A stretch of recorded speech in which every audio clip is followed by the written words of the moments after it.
Early Line with Mario and Musso. Mario and Musso have your early line on 104.5 ESPN Baton Rouge. I mean, we're just here to have fun and win and have fun by winning. Live from the Mercedes-Benz of Baton Rouge studios, here's Mario Jerez and Matt Musso.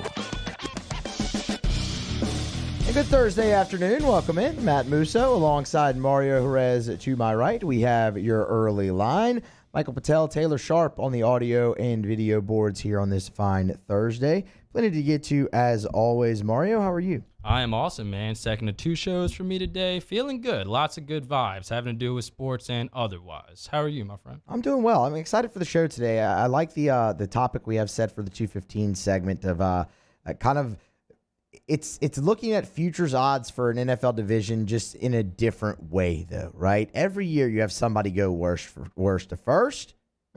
Who might that be this year? Kind of look at the odds, maybe who you should jump on now. It's still in July, although we are just, I think now 28 days away from the first preseason game. So an interesting twist on a futures bet. So I'm excited for that. Looking forward to that one. Some last place teams that maybe don't really qualify as last place teams in the minds of some, but technically they were. So I'm looking forward to discussing those teams and some long shots. Somebody who could be like the Bengals last year and just completely shot the world and make some bold people a whole lot of money if they actually put down that bet. And we had a pretty nice day yesterday as well. Here with the daily spread. You had the no runs in the first inning, play hit a couple of those yesterday. We've already hit another one today.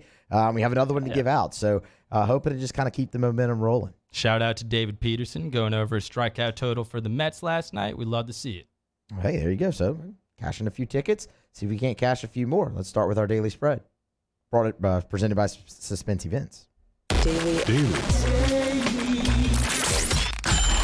Daily Spread. What are Mario and Musso watching tonight? I'm talking about big money. Real big money. This is our Daily Spread. All right, so here you go. This one starts in an hour. 3:05 Central Time, the Nationals and the Phillies. We're looking at the first 5 innings here and the over. Joan Adon versus Bailey Falter. This is a bullpen game, to say the least, here in the rubber match. Neither of these guys should go deep. And it also kind of stands that neither of them will pitch well. So that's why we're just looking at the first 5 innings. Adon for the Nats makes his return from AAA. He had an earlier stay in Washington this season. It did not go well. Returning from AAA, his major league stats, he's 1-11 with an ERA of 6.97. His last major league start, as a matter of fact, came against this Phillies team. And they got him for 4 earned runs on 7 hits in 5 innings. That was on June 17th as part of a doubleheader. And the Phils are actually hitting the ball better now than they were then, even with Bryce Harper out. They should get after Adon once again for the Nats. Falter, first of all, might be one of the worst names for a pitcher ever. Yeah, like blew it for a kicker in football. It's just not good. And he's had his struggles in spot starts specifically. An ERA of 5 in 4 spot starts. The Nationals lineup, they hit left-handed pitching hard. Falter is a lefty. They've seen him as also actually part of that doubleheader back in June. They got him for 3 earned runs in 5 innings. Favor these 2 lineups against the spot starters early. 5.5 seems like a lot.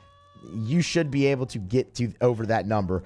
Over 5.5, first 5, Nats Phillies, -110. I guess we're a Philly show today because I'm about to talk about this game as well. Who needs Bryce Harper when you have Kyle Schwarber for the Phillies right now? He is on fire, and I love the price on his home run prop tonight. +210 for Schwarber to go over 0.5 home runs. So he only needs 1, and you would think he's going to get it because my man is on fire right now. Schwarber has hit 5 home runs in the last week. He also has 26 home runs in 80 games this season for Philadelphia. That ties Raul Ibanez back in 2009 for the most home runs in Phillies history in his first 80 games with the franchise. Also, Schwarber has had a lot of success against the Nats. He loves playing against DC because he's hit 6 of his 27 homers this season against this Nationals team. And he gets a very favorable pitching matchup, like you said, Musso, against a starter, because Joan Adon has been terrible for the Nationals. You ran through the stats there. And their bullpen is not very good either, at least statistically, because DC ranks 28th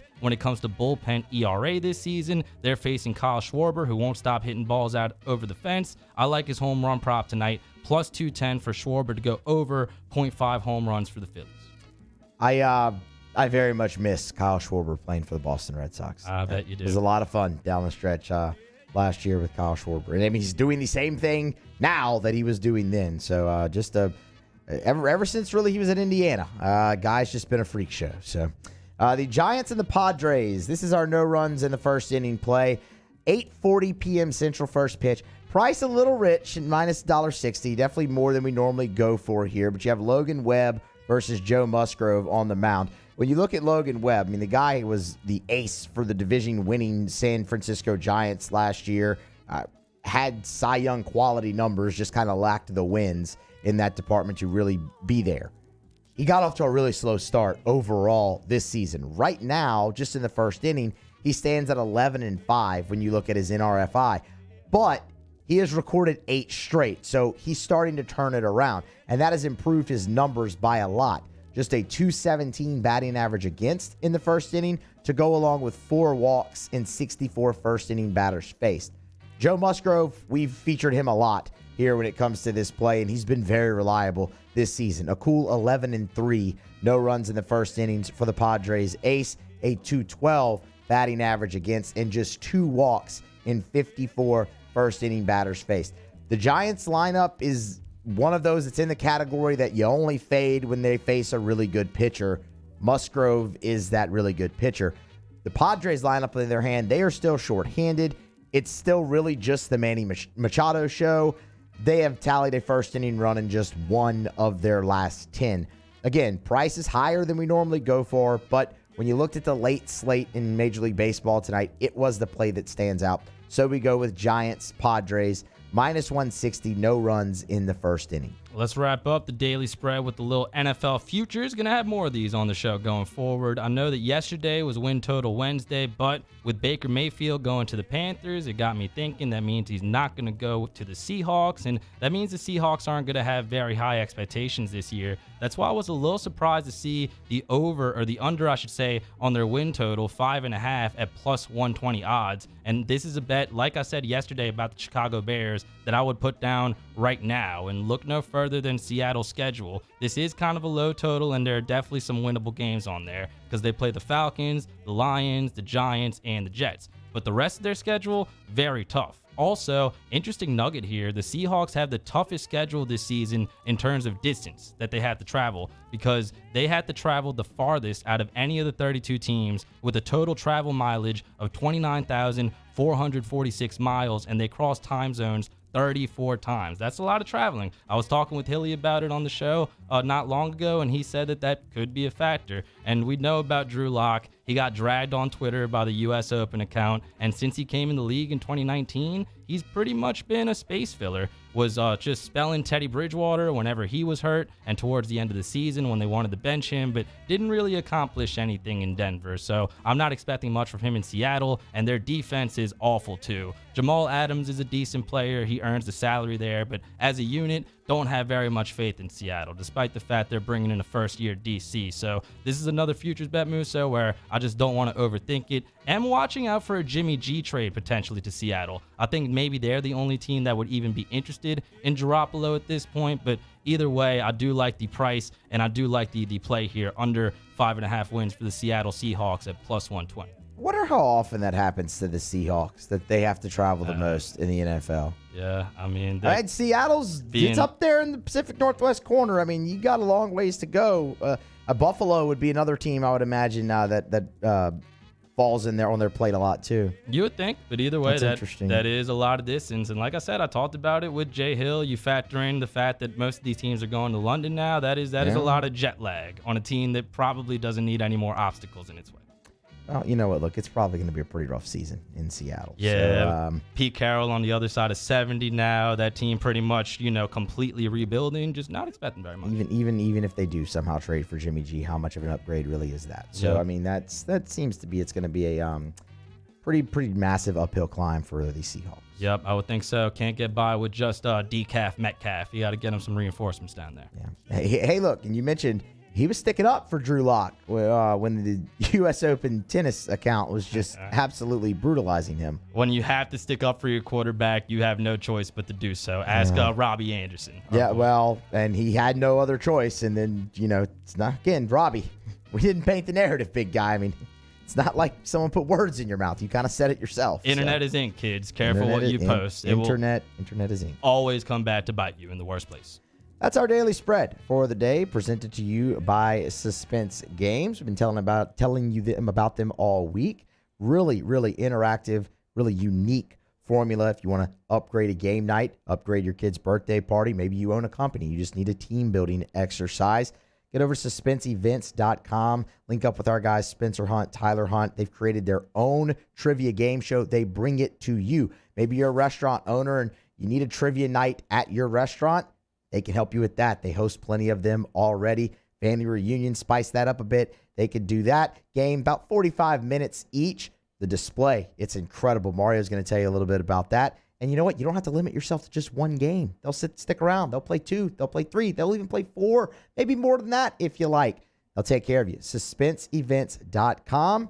It's a great interactive formula, great interactive time as well. Check it out if you're looking to upgrade your game night, whether that be with clients, with friends, trying to do some team building exercises. Check them out. Suspense Games. They have confetti, lights, a podium. It's just like you're on TV. So upgrade your game night tonight with Suspense Games. We're going to grab our first break here of Early Line on this Thursday. Come back, look at some worst to first possibilities in the NFL. Maybe which teams you should jump on now before the odds shift again, with just 28 days until the first preseason game of the 2022 NFL season. That's on the other side of this break. It's Early Line, 104.5 ESPN, Baton Rouge. Mario and Musso, the Early Line. In times of need, get a full list of phone numbers, websites, and other important emergency information on the Demco Stormwatch page at 1045ESPN.com.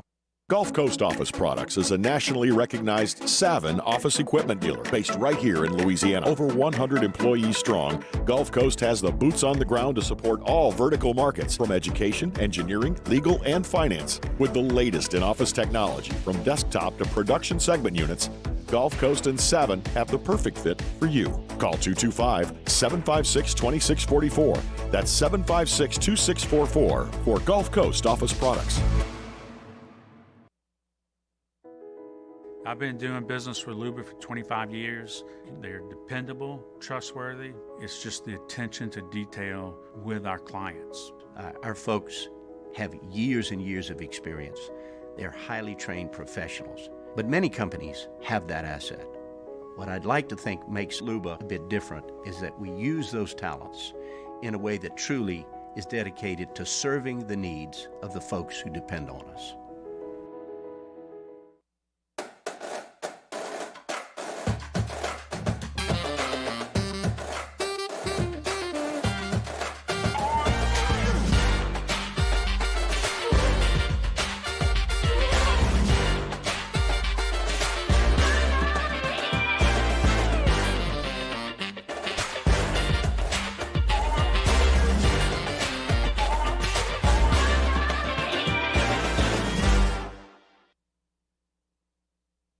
It's no secret. The best oysters in Baton Rouge are at Jolie Pearl Oyster Bar.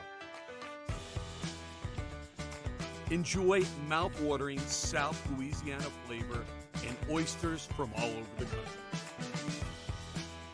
And don't forget our nightly drink specials.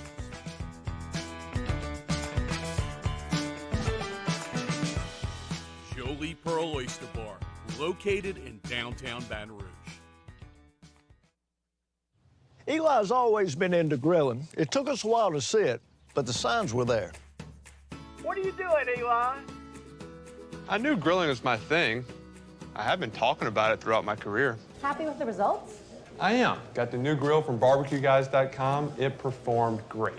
My advice, as I always told my boys, do more of what you're born to do. Barbecue Guys, for those who were born to grill. You want cheese on your burger, Pops? I'll take a little cheese. This isn't just another day. It's so much more. Kelly's life was put on hold when her auctioneer primary care doctor discovered a rare blood disorder. Her doctor connected her to an auctioneer care team of cancer, heart, and kidney specialists. With multiple primary care locations around Baton Rouge, same-day appointments, and online scheduling, we're relentless about keeping you healthy. Auctioneer Baton Rouge, innovating healthcare for Kelly. Crime has serious consequences, but anyone can make a mistake. If you find yourself in trouble with the law, know that you have rights, and it's okay to demand them. The law offices of O.C. Brown are here to protect you and your rights. Felony or misdemeanor, DUI or drug charge. No matter what crime you're accused of, you still have rights. Let the law offices of O.C. Brown uphold them. Call 225-343-1111. Your law firm for a lifetime.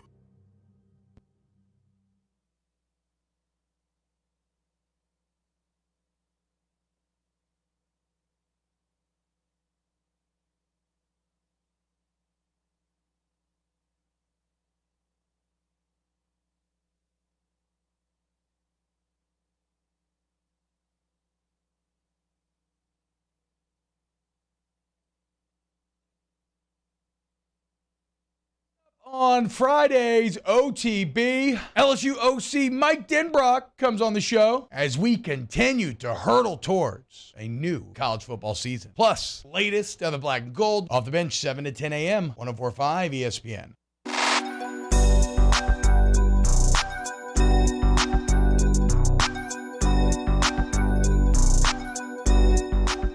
Early Line with Mario and Musso, 104.5 ESPN Baton Rouge. 28 days away from NFL football, Musso, at least to the preseason variety, getting a little closer, getting really excited. And we've been talking about certain storylines going into the NFL this season. Well, something that's been common over the last several years is a team going from last place in their division to first place in their division, aka going from worst to first. And in the last 10 seasons, 8 teams have gone from last in their division to winning it in the following year, and the only years that did not happen was 2014 and 2019. We all know what happened last season. The Cincinnati Bengals shocked the world, became the winners of the AFC North, went all the way on to the Super Bowl, eventually lost to the Rams, but of course some teams will be trying to replicate that this season and surpass their respective expectations. So with that being said, let's take a look at the candidates for this year that can go from worst to first. And the first couple of ones don't really sound like last place teams, but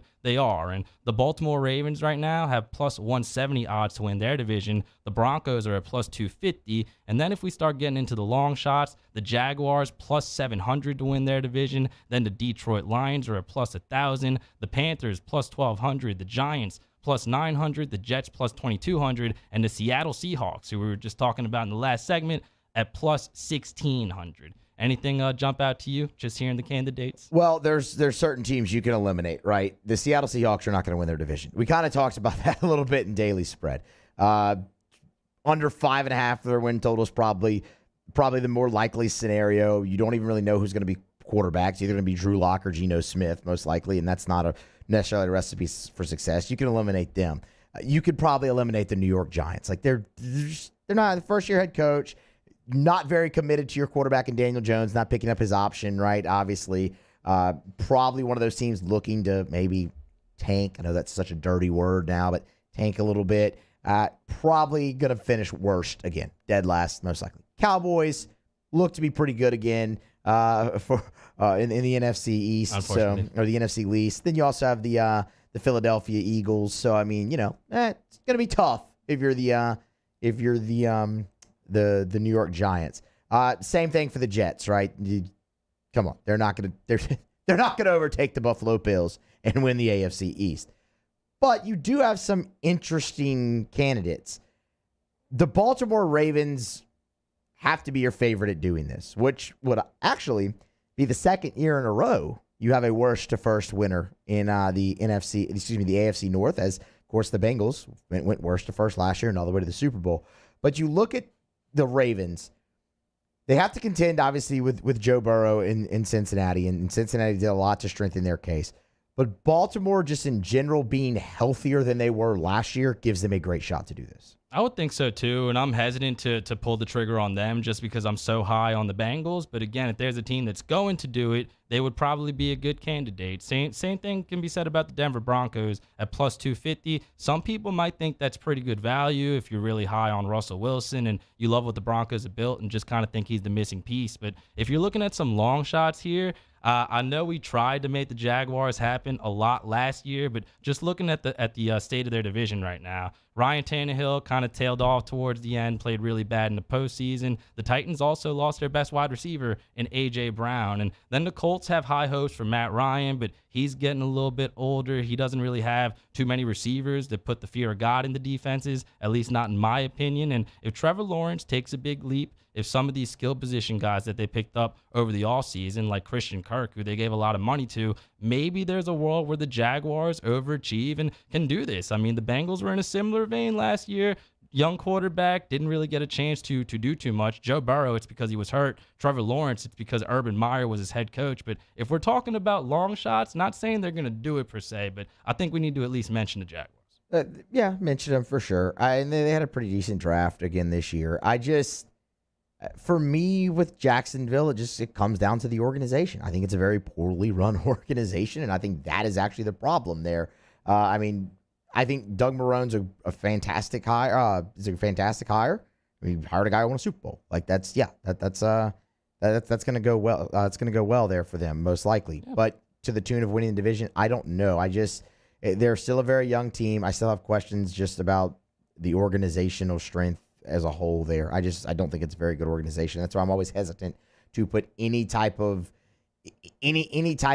eggs in the Jaguars basket. But 2017, and a lot of people were sleeping on the Jaguars and made it all the way to the AFC Championship. Yeah. So, there's possible. And that's when they got Doug Marrone back in the day and, kind of changed the culture. And now you bring in Doug Peterson. That's the first step that you go about doing that, especially when you're talking about an offensive mind and a young quarterback. I just think Trevor Lawrence has a lot of potential. He needs to go out there and show it. But a lot of people were very, very high on this guy a couple of years ago. Like coming out of college, a lot of media kind of put him in the same league as some of these other can't miss quarterbacks that go number one overall. And he has kind of struggled to an extent, at least in college when he faces better competition, but he's also shown some really good stuff. The games against Alabama, I know against LSU, he missed some easy third downs, but even in that game against a really good defense, I thought he was able to show off some of his skills, and it was just a really ugly, really toxic situation in Jacksonville last year. I think with some new leadership, with these new weapons at receiver,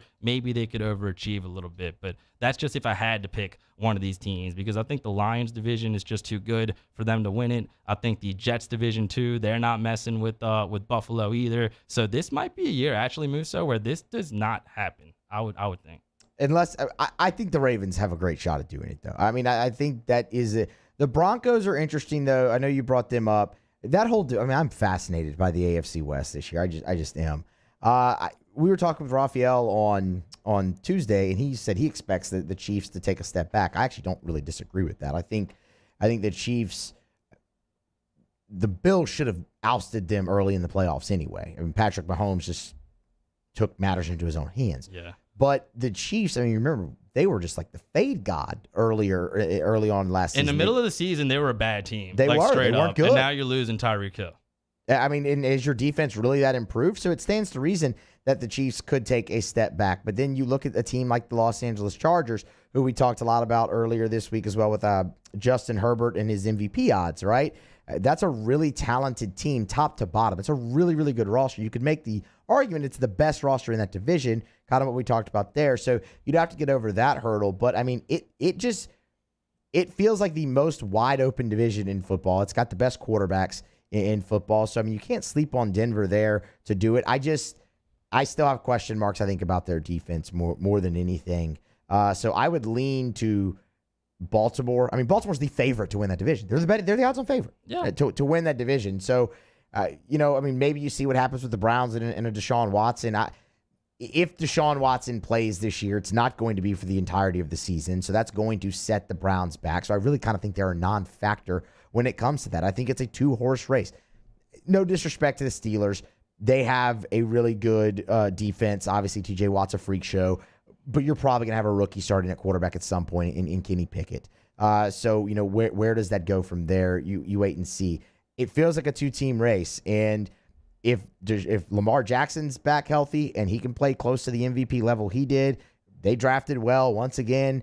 But they didn't have a running back last year. I think their top 3 running backs all tore their ACL. Had to get Latavius Murray off the street. They were the most injured team in the NFL. If they are healthy, it stands to reason why they're the favorite. I mean, you like to see that happen for them. I would think so, too. That's all sound logic. I just can't go against the Bengals to win that division. I have a lot of respect for Lamar. I think the Ravens are going to field a really good team. They maybe can go over their win total, but I just think the Bengals are the class in that division now with the moves that they made this offseason. But as far as the AFC West goes, if you're going to put down a futures play for somebody to win this division because it's so wide open in the minds of so many, why not just go with the good value and go with the Raiders? Honestly, you can get them at plus 700. Taylor had that as one of his picks when he was filling in for you, and that division's going to be super tough. But just going by logic, off-season acquisitions, additions, and going for momentum from last season, this team that rallied to make the playoffs with an interim coach, which, by the way, has a Pro Bowl caliber quarterback calling the signals, leading the team,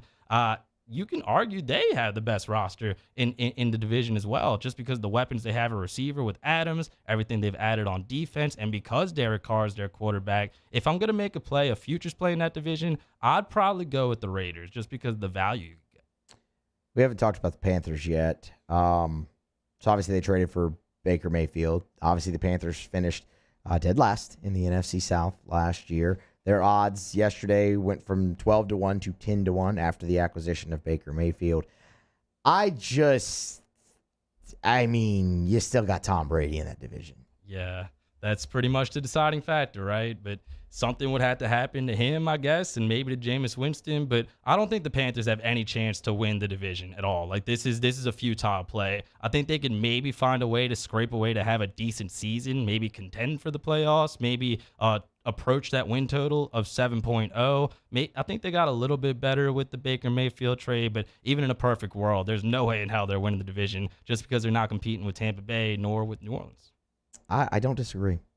I don't disagree. I don't think Carolina can win the division. And we gave a quick thought on the Jets. That's another team that, I'm honestly pretty high on. I like what they have going on over there, although I do have some questions about Wilson. But the running back tandem they have, Elijah Moore is going to be a beast. They drafted Wilson out of Ohio State as well. I really like that roster, and I really like Robert Saleh. He was a beast DC with the 49ers, but just that division, super high on the Bills, who are the betting favorite to win the Super Bowl right now. The Jets are a team that can make progress and have a good season, kind of build the blocks for the future, but there's no way in hell they're competing for that division. Well, I'll let you beat the drum for the Jets all you want this year, Mario. I will not share in beating that same drum.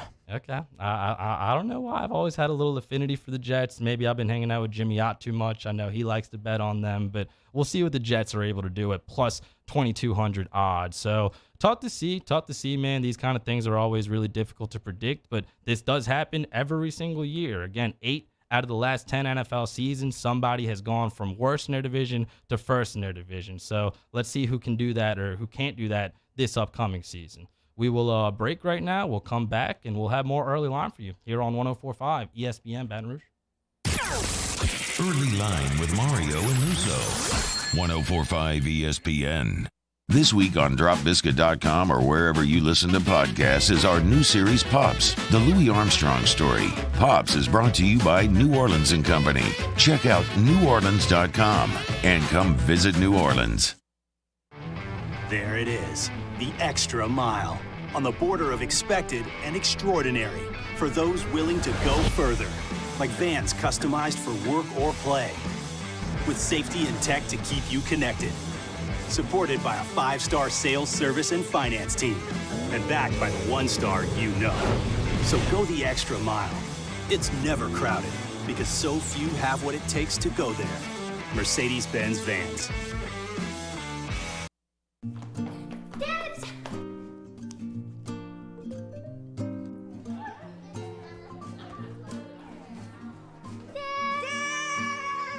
kids have staked out their place at Auctioner Medical Complex The Grove, where more than 30 pediatricians and pediatric specialists are all conveniently located under one roof, so you can spend less time driving and more time keeping your kids well. Yes! It's no wonder kids call dibs at The Grove. Auctioner Health Center for Children.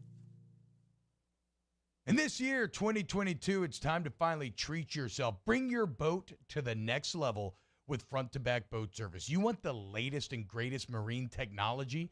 You want to go to the place that has not one, but two NMEA-certified techs.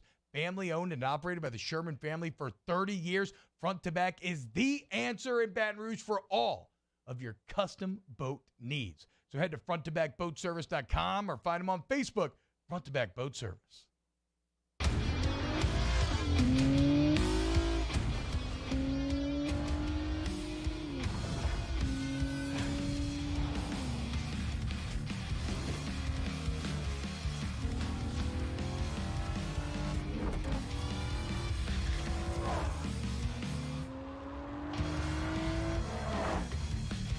Visit Acura of Baton Rouge for attractive offers on the MDX.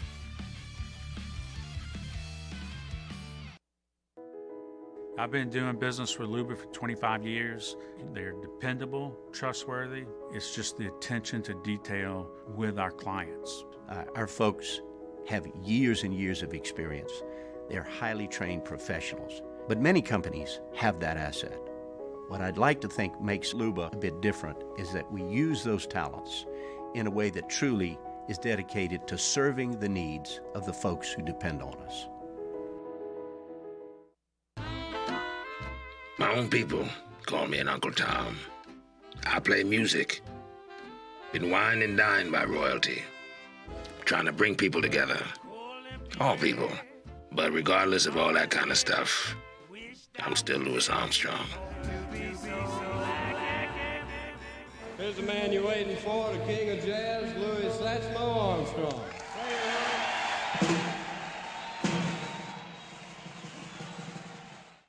Are you a licensed contractor? There's lots of good contractors in Louisiana doing work the right way, but unfortunately, too many unlicensed contractors are working outside the licensing requirements. Working as a contractor in Louisiana requires a license for the company doing the work. The Louisiana State Licensing Board for Contractors wants to help you get licensed to allow you to conduct work legally. It's not difficult to get the license. We can help you. Go to lacontractor.org for more information. Licensed contractors, it's the law. Gulf Coast Office Products is a nationally recognized Savin office equipment dealer based right here in Louisiana. Over 100 employees strong, Gulf Coast has the boots on the ground to support all vertical markets, from education, engineering, legal, and finance. With the latest in office technology, from desktop to production segment units, Gulf Coast and Savin have the perfect fit for you. Call 225-756-2644. That's 756-2644. For a Friday edition of Hunt and Hill, as we welcome Carter Bryant of the LSU Power Hour onto the show, and we get ready for the weekend. Hunt and Hill, 12 to 2 p.m., 104.5 ESPN Baton Rouge.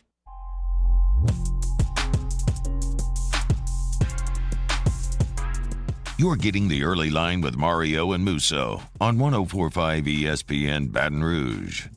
All right, Mario, I actually have another play to give out here. Another Major League Baseball. Yeah, couldn't really wedge it into the daily spread, so I figured, well, we got a little bit of open time here at 2:30. Might as well save it. It's a very interesting one. I was surprised. So whenever I was kind of going through sifting what I wanted to include in daily spread right off the top of the show, I was trying to figure out. I wanted another money line parlay today, but I couldn't really mix and match one that worked with a couple games, maybe both at night, that would at least turn in odds decent enough to. I mean, you're not going to give out a money line parlay if it's still not even money, right? Yeah. What the hell is the point? Not worth right? it. Yeah, right. But I was like, man, Tony Gonzalon is pitching for the Dodgers tonight, and they're playing the Cubs, and the Cubs stink. Like they're just not good, and the Dodgers are very good, obviously, and Tony Gonzalon especially is very good. The man's 10-0 on the year with an ERA of 1.57. He's a stud. We've used him a lot in no-runs first inning plays, but specifically the ones where I've kind of mixed and matched and just taken, okay, we're going to back that pitcher and this pitcher and throw those together. We've used him a lot in that because he's been dominant. So kind of was trying to fish and find something in there. Strikeout prop. Good. Nah, that didn't do it for me, right? Stumbled upon this. So Tony Gonzalon, who is 10-0 with a sub 2 ERA at home facing the Cubs tonight, is plus 105 to record a win. Hammer. It's a DraftKings is where I found it. Plus 105 to record a win. Hammer that because there's so many things that lend in his favor tonight for that. Number one, in 6 of his 10 victories, the Dodgers have scored at least 5 runs, sometimes more than that. The Dodgers lead the National League in run differential. So obviously, look, if a pitcher needs to win, he needs to go deep and your team needs to score. They lead the National League in run differential at plus 144. The Cubs are going with a bullpen day. The Dodgers are going to score runs. Second part of that, right? Go deep. Well, Gonzalon completed 6 or more innings in 7 of his last 9 starts. Ew. Those 2 numbers alone, the fact that he can go deep and the run differential for the Dodgers, if you can still get that at plus 105, absolutely hammer it because late tonight in Chavez Ravine, the Dodgers have a great chance to run it up on Chicago, especially with Gonzalon on the mound, who, for what it's worth as well, we mentioned the run differential. You're going to see that a lot with him because, I mean, at most he's going to give up 2 runs. I mean, his ERA exactly, I can get it here, if I look it up real fast, is 1.57. Yeesh. Hope Palmer's not listening. That's pretty good. Trashing the Cubs here, but that is one of those plays you would think. Hey, Palmer trashes the Cubs, okay? Does he? I haven't heard him that much. But either way, that's one of those plays similar to my Kyle Schwarber in the first segment, man, to go over 0.5 home runs, like just based on the numbers, how the hell is that plus money? And why aren't you putting some money down on it? Yeah, and it's funny because, I mean, we kind of talked about Schwarber a little bit earlier too. He had a streak just like this last year. That he kept hitting homer after homer after homer after homer after homer after homer when he was with the Nationals, and he was carrying their lineup like he's carrying the Phillies lineup. So yeah, I know I like that play as well. That game, Phillies Nationals, we gave you 2 plays in the daily spread for that one. Mario gave you the home run prop that he just mentioned for Schwarber, and then I gave you the first 5 over. And that one, it gets started at 3:05 Central Time, so almost here. But Tony Gonzalon tonight, that game starts at 9:10 Central Time. Chavez Ravine, Dodgers, Cubs, plus 105. Tony Gonzalon to record a win. We like it.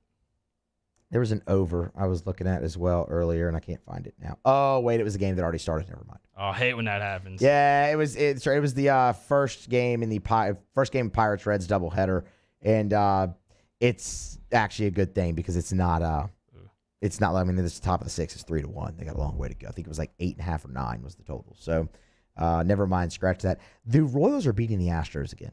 Ooh, The Astros were favored minus 365 on the money line in that game. They are losing 2-0. Justin Verlander's on the mound. If somebody was bold and took the underdog there, props to you. Don't let yeah, the 30-50 Kansas City Royals. Yeah, man, don't mess with. Tied for the worst record in the major leagues with the Washington Nationals. Or, I'm sorry, the Nationals actually have edged them now. I'm looking at records right now. They've actually edged them. They very randomly won the World Series a few years ago. When I think of like random titles, the Kansas City Royals winning that World Series, 2015? Yeah, I only remember because I don't know if you ever knew Randy Rosetta. He was a longtime media member here in Baton Rouge. Yeah. He's from Kansas. He's, I think, since moved to Lawrence. And when that whole thing went down, he was super excited. He used to walk into the Johnny Jones press conferences and tell us all about how good the Royals were doing. They were in the World Series in 2014. They lost to the Giants. That was when the Giants were on their kick of winning the World Series every 2 years, even number year, 2010, 2012, 2014.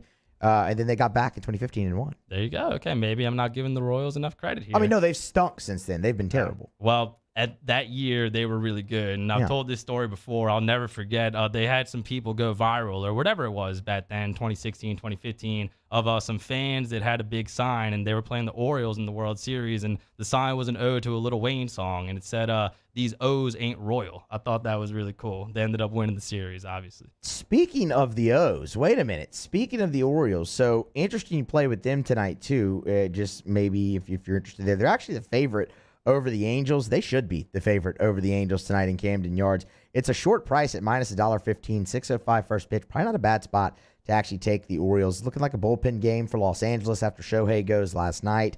That snapped a losing streak for the Angels. Actually, Shohei Ohtani's victory over the Royals last night. Before that, they had lost 4 consecutive ball games. So it's been a struggle for the Los Angeles Angels of Anaheim. The Orioles, pretty scrappy club, man. Even though they sit there at 39-44, that's a lot better actually than they have been in the past. They've kind of normally been in that Kansas City Royals or Washington Nationals territory. So it wasn't even. It was a pick 'em at minus 110, but now the Orioles short price minus 115. Jordan Lyles on the mound. Admittedly, he's had his struggles this year, but maybe not a bad spot to back the O's on a short price. Yeah, no maybe about it, in my opinion. Fade the Halos. Nickelback is not coming to save them. It's funny, Moose. So, like, every time I know they went on the big losing streak. They're not having a very good season this year, but it seems like every time I see an Angels headline, it's like Shohei Ohtani does this thing that hasn't been done since 1904. Mike Trout hits his 4th straight home run in as many games, and the Angels lose to the White Sox 8-3. Yeah, that's like every single Angels headline. Pretty much. I mean, that's how it's been going for them as of late. It's just it's been a tough season. Surprisingly, too, Inks. They started out on fire, and they've got a lot of talent. It's just the only talent that really seems to show up. To your point is Mike Trout and Shohei Ohtani. Showtime Ohtani. Mike Trout always looks so sad, too. Freddie Freeman, too, after the whole thing with the Angels or with the Dodgers and going back to Atlanta. But there are some clips of Mike Trout. I know he's a man that makes a lot of money. Not saying like I feel bad for him, but there's a lot of times where I'm like, wow, that dude that makes a lot of money looks really sad. He probably wishes he did some things different. Probably. So, look, there you go. Those are some extra maybe plays to look at in the major leagues. The one I recommend highly, the highest, is the Tony Gonzalon plus 105 if you can still find it to record a win tonight against the Chicago Cubs. This is Early Line. We're going to grab a break, come back on the other side, and close out a Thursday edition right here on 104.5 ESPN Baton Rouge. The Early Line, 104.5 ESPN Baton Rouge. Our listeners fire off their opinions on the jimsfirearms.net hotline at 499-1045. Keep listening for your next chance to shoot us your thoughts with the jimsfirearms.net hotline on 104.5 ESPN Baton Rouge. At Rejuvame, we specialize in medically monitored hormone replacement therapy, giving you the energy you need for all life's challenges. We can help get your day started. 1, 2, 1, 2.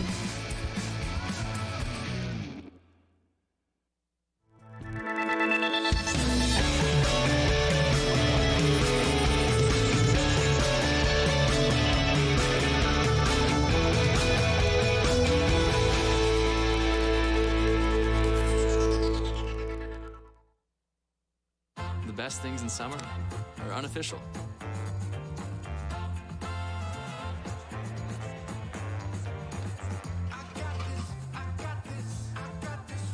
Coors Light, the official beer of everything unofficial.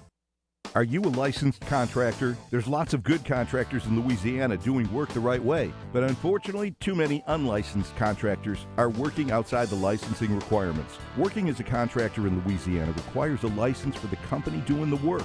The Louisiana State Licensing Board for Contractors wants to help you get licensed to allow you to conduct work legally. It's not difficult to get the license. We can help you. Go to lacontractor.org for more information. Licensed contractors, it's the law. ServiceMaster Elite create clean, disinfected work environments. As a local business, we take pride in serving the New Orleans and Baton Rouge areas. Our cleaning protocols follow CDC and OSHA standards for healthcare settings, offices, senior living, restaurants, and industrial plants. Contact ServiceMaster Elite to get your operation ready for reopening with germ disinfection cleaning. ServiceMaster Elite, the trusted choice in professional cleaning since 1996.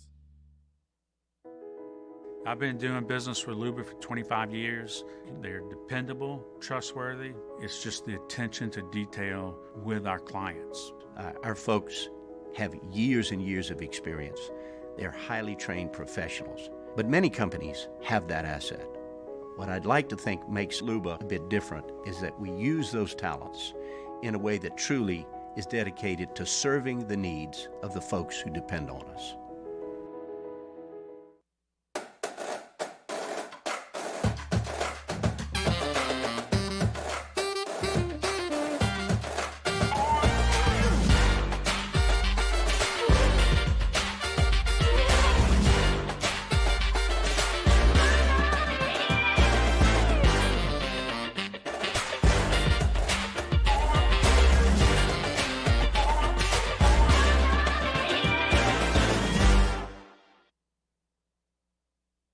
It's no secret.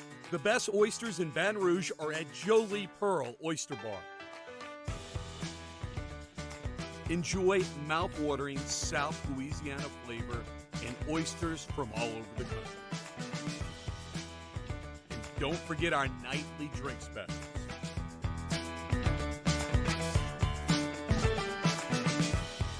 Jolie Pearl Oyster Bar, located in downtown Baton Rouge. Eli's always been into grilling. It took us a while to see it, but the signs were there. What are you doing, Eli? I knew grilling was my thing. I have been talking about it throughout my career. Happy with the results? I am. Got the new grill from barbecueguys.com. It performed great. My advice, as I always told my boys, do more of what you're born to do. Barbecue Guys, for those who were born to grill. You want cheese on your burger, Pops? I'll take a little cheese. There's nothing better than tailgating, but it can be a lot of work. So why do it yourself when you don't have to? Let Revelry Sports and Entertainment set up your luxury tailgate on campus. Order what you want. Moscona inviting you to join us for Thursday's AFR, presented by the Aesthetic Medicine and Anti-Aging Clinics of Louisiana. We'll continue our LSU position previews, looking at the running backs. Join us, AFR, 3 to 6, 104.5 ESPN Baton Rouge.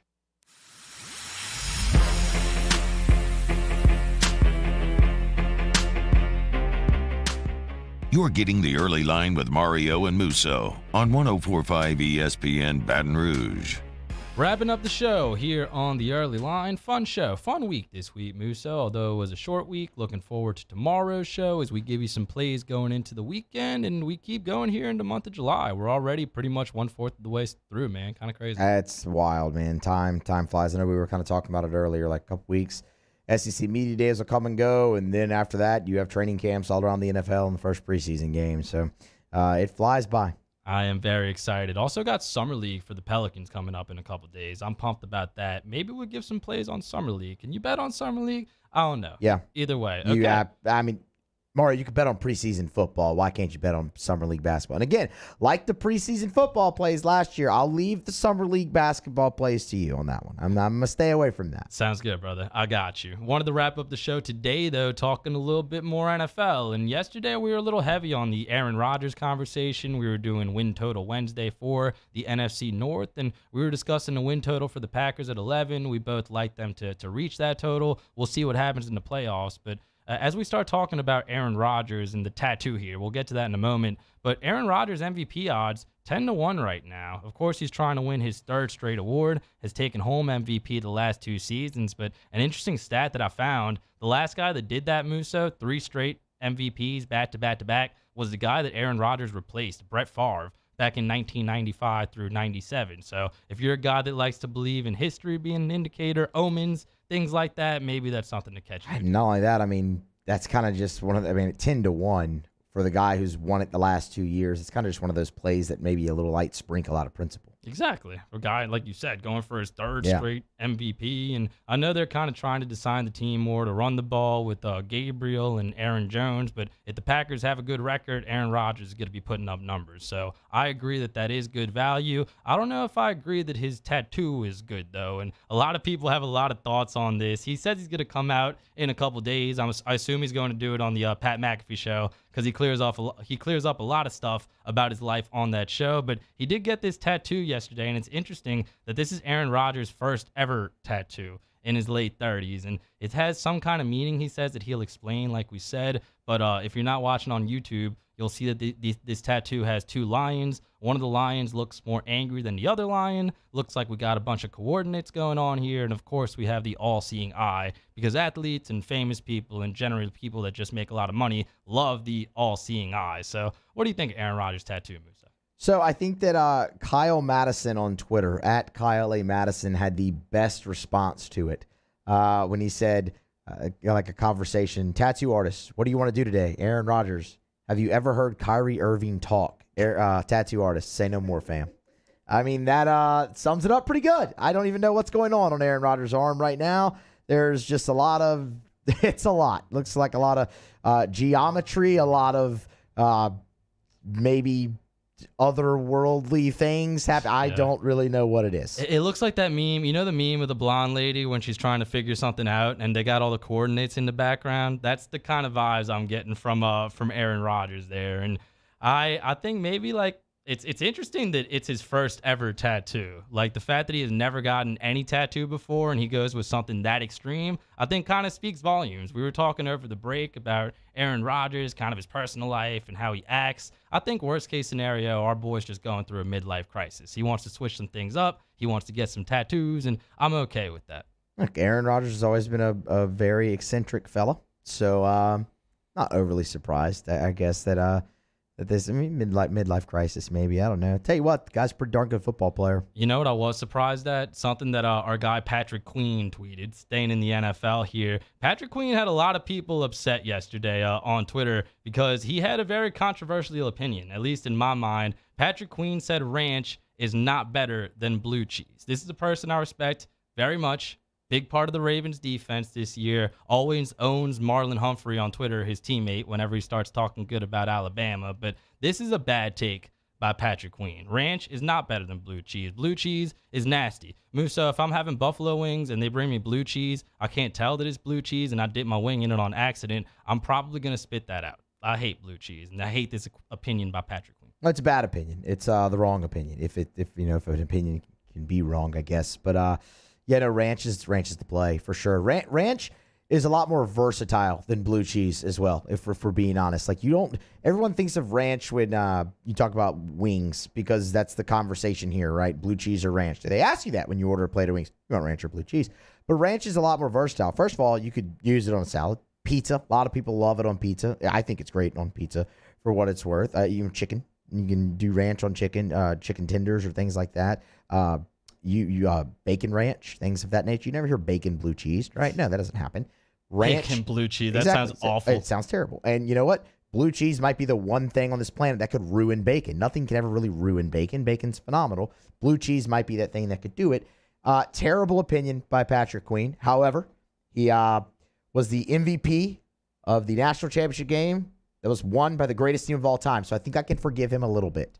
When it comes to that. But yeah, bad opinion. Bad take. These are facts. And you hit the nail on the head with the ranch, dude. It is so versatile. Shout out to Cade Wazan. I'll never forget. He told me an analogy that I thought hit the nail right on the head. And he said that ranch are like the khaki pants of condiments. They pretty much work at any time in any setting. Like with everything, right? Almost food. So we'll see if anybody can't convince Patrick Queen to eat some ranch instead of that nasty blue cheese that he's been eating. Ranch on a burger? Fantastic. Ranch with carrots? Great. Delicious. I've never had ranch on a burger. It's great. That must be You should try it. Honestly, though, one of the only ways I eat carrots is if I'm dipping it in ranch. There you go. I get a lot of flack on the morning show for not being healthy. That probably isn't the healthiest thing, but carrot sticks with ranch. Get light ranch. There you go. Clear it all up. Light ranch. You know what's definitely not healthy? Blue cheese. Yeah, blue cheese, not healthy, not good. So I don't know why Patrick Queen would have that opinion. Looking forward to tomorrow's show, Musa. Got another weekend coming up. This is going to be the last week before SEC Media Days, like you mentioned. So going to talk a little bit more college football, starting with next week's shows. I'm excited for that. Maybe a little bit more college football flavor when we get to Win Total Wednesdays. But we continue to get closer to the season. I'm excited about that. It's going to be a good year, man. It's going to be a good year. First year of Brian Kelly. There's going to be a lot to talk about. LSU will go on Monday. They'll go on the first day of SEC Media Days yet again. They did the same thing last year, so you'll get the heavy LSU coverage early in the week and out of the way. Like that. Excited for the football season. We'll talk more football, like we said, leading up to the season. That'll pretty much do it for us here on today's show. We'll be back tomorrow from 2 to 3 p.m. For now, stay tuned for AFR and Matt Moscona coming up next here on 104.5 ESPN Baton Rouge.